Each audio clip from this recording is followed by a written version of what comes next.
Hunza basically एक unique नाम है और ये एक आइसोलेटेड जगह है। ये 1000 साल पुराना इंडिपेंडेंट छोटा सा स्टेट रहा है। हमारे अपने रूल्स है, अपना कल्चर है, अपना म्यूज़िक है, अपना लैंग्वेज है। जो यहाँ पे 2 स्टेट होते हैं, एक क्रॉस द इंडस्ट्री और नेगर वैली, एक हुंजा वैली, 2 स्टेट होते हैं। ये इंडिया पाकिस्तान की तरह एक दूसरे के साथ हमेशा लड़ते थे, अभी वो ख़त्म है। और यहाँ पे अपने खाने होते हैं बिल्कुल देसी खाने, जिसमें देसी मक्खन का इस्तेमाल होता है। अपना यहाँ पे जानवर यॉक वगैरह की गोश्त बड़ी ज़बरदस्त गोश्त होती है, वो खाते थे, कोलेस्ट्रॉल फ्री। और दूसरी बात, हुंजा में अपना लैंग्वेज एक दुनिया के किसी लैंग्वेज से नहीं मिलती है। और न इसमें इंग्लिश है, न इसमें उर्दू है, न इसमें अरबी है। ये हुंजा में बोली जाती है, नेगर में बोली जाती है और यासीन में बोली जाती है।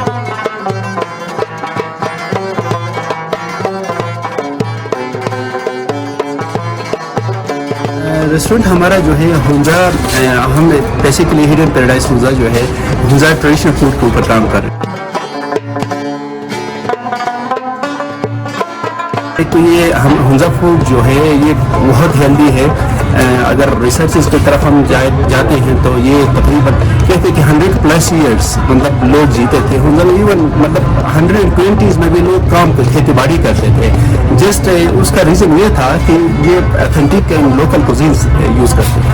ये रेसिपीज जो है ख़त्म होने लगे। स्पाइसीज, चिकन, मसाले, कुकिंग ऑयल्स, इनकी तरफ हमारा भी रुझान गया ना हुंजा वालों का। तो इसीलिए हमने ये शुरू किया कि इसके ऊपर फूड प्रिजर्वेंस के ऊपर हमने काम करना शुरू किया। तो जो भी फूड हम सर्व करते हैं उसमें या तो एप्रिकॉट ऑयल, एप्रिकॉट नट्स, जो चीज़ें यहाँ पे हम ईज़िली उग सकती है या उसको जो हम कल्टीवेट कर सकते हैं ना, इन चीज़ों से हम ये सारे फूड्स बनाते हैं।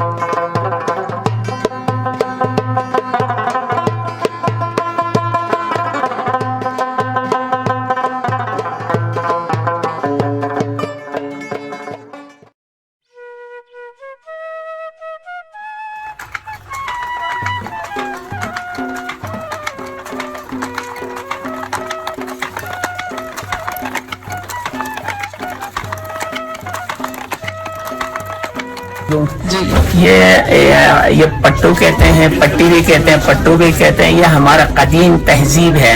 कदीम ज़माने में इसका कपड़े सब कुछ इसी का बनाते थे। और ये अभी जारी है, लेकिन ये नायाब हो गया मैडम। ओरिजिनल हैंड वीविंग है इसका। बेड़ू का बॉल का बनाते हैं, हैंड स्पिनिंग होता है और हैंड वीविंग होता है। इसका टोपियाँ, वेस्टकोट, कोट और लॉन्ग कोट बनाते हैं। यह हमारा बहुत कदीम तहजीब है।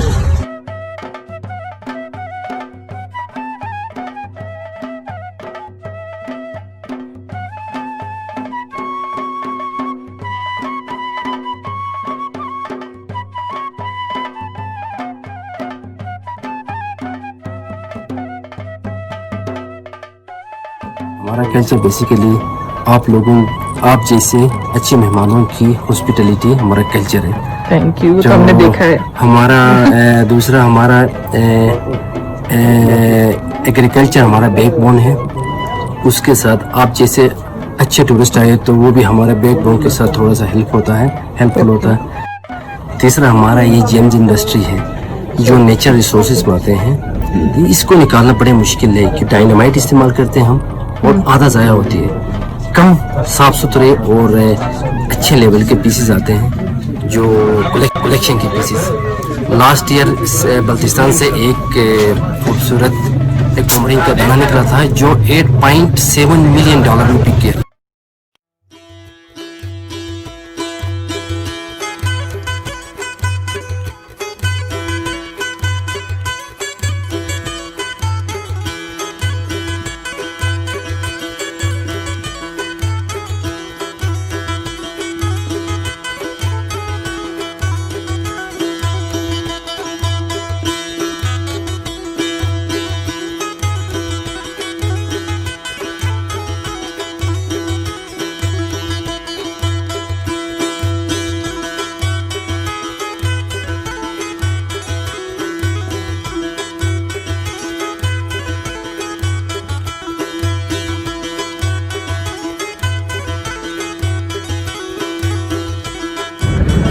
जी अस्सलाम वालेकुम, मेरा नाम हमजा है जी। मैं आपको कुछ बताना चाहता हूँ इस इताबाद और इस एक्सेस हमजा के बारे में। अच्छा, सबसे पहले बात तो मैं ये करूँगा कि जिसकी खूबसूरती है वो बहुत ही ब्यूटीफुल अमेजिंग है। तो ये जो झील थी इसकी मैं आपको थोड़ी सी हिस्ट्री बताता हूँ। ये बनाई गई थी 2010 में। यहाँ पे एक स्मॉल सा एक गाँव था, तो जिसकी वजह से यहाँ पे लैंड स्लाइडिंग हुई है, तो जो बनी है नेचुरल झील। क्योंकि यहाँ पे सबसे पहले यहाँ पे दरिया था, लोग भी रहते थे, लैंड स्लाइडिंग हुई, बड़ा ही हादसा हुआ, लोगों की बड़ा नुकसान हुआ। लेकिन कुदरत ने कुछ और ही मंजूर था, लेकिन यहाँ पे जो झील बनी खूबसूरत तरीके से। इसकी और बात ये है कि क्या पानी जो है बिल्कुल नेचुरल है और बिल्कुल ही ब्लू है। जैसे जैसे धूप पड़ती है जिसके जो इसकी अपना रंगत है वो तब्दील होती रहती है, कभी ग्रीन होती है, कभी ब्लू होती है। और इसकी बड़ी बात तो ये इसका पानी जो है वो बहुत ही फिल्टरिंग होता है, बॉइल होता है, गंदा पानी आ नहीं सकता।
तमाम मेहमानों को बातें थोड़ा आने पर खुश आमदीद कहता हूँ। मैं इस किले का गाइड हूँ ईसा करीम, आपको टूर कराऊंगा। टूर करने से पहले थोड़ा सा तारीखी पस मंजर इस किले के बारे में। यह किला है बल्तित फोर्ट और दूसरा किला यहाँ पे है अल्तित फोर्ट। एक बादशाह के दो किले हैं। हुंजा बेसिकली गिलगित के नजदीक से शुरू होता है भुंज रॉक टॉप चाइना बॉर्डर तक। ये कोई 250-300 किलोमीटर फैला हुआ है। हुंजा की हिस्ट्री जो है तकरीबन 1000 साल करीब है। 1000 साल पहले से 1974 तक हुंजा खुद मुख्तार रियासत थी। और ये जो रॉयल फैमिली है इनका स्पेशल एक नाम है आयाशो डायनेस्टी कहते हैं। आयाश बुरिशस, हम जो जबान बोलते हैं वो बुरिशस की है। तो बुरिशस की जबान में आयाश जो है आसमान को कहते हैं। It means God gift, he came from somewhere.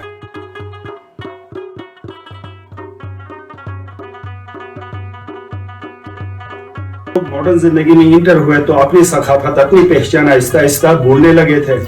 इसको दोबारा रेस्टोर करने के लिए हिज हाइनेस आगा खान ने महसूस किया। लेकिन यह किला रॉयल फैमिली की मलकियत थी। जब रॉयल फैमिली से पेशकश की गई तो रॉयल फैमिली ने इस किले को पब्लिक के नाम पे डोनेट किया।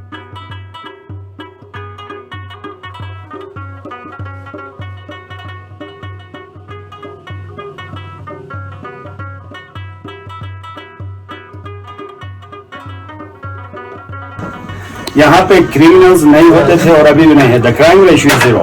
लेकिन यहाँ पे सियासी मुखालिफिन या उनके दुश्मन को कहते। लेकिन ये रियल फोर्ट नहीं था। मीरा फुंजा का महल था, तो महल के अंदर जेल नहीं होता, यह हवाला था। टेम्परेरी तौर पर रखते 2-3 दिन, शॉर्ट टाइम के लिए। लॉन्ग टाइम के लिए सजा सुनानी हो तो फांसी वगैरह नहीं था। यहाँ पे उनको नहीं रखते थे, यहाँ से उनको मुल्क बदर करते थे, एग्जाइल किया जाता था।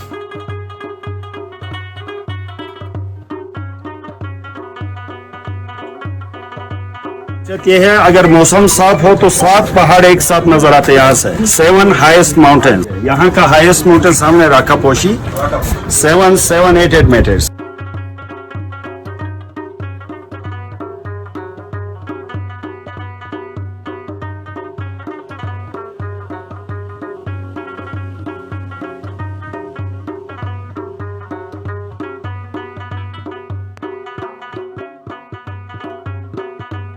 आप देख रहे हैं कि माहौल बहुत साफ सुथरा। हम कोशिश करते हैं कि लोग सफाई से जहाँ पे आपके सेहत पे भी इफेक्ट ना पड़े।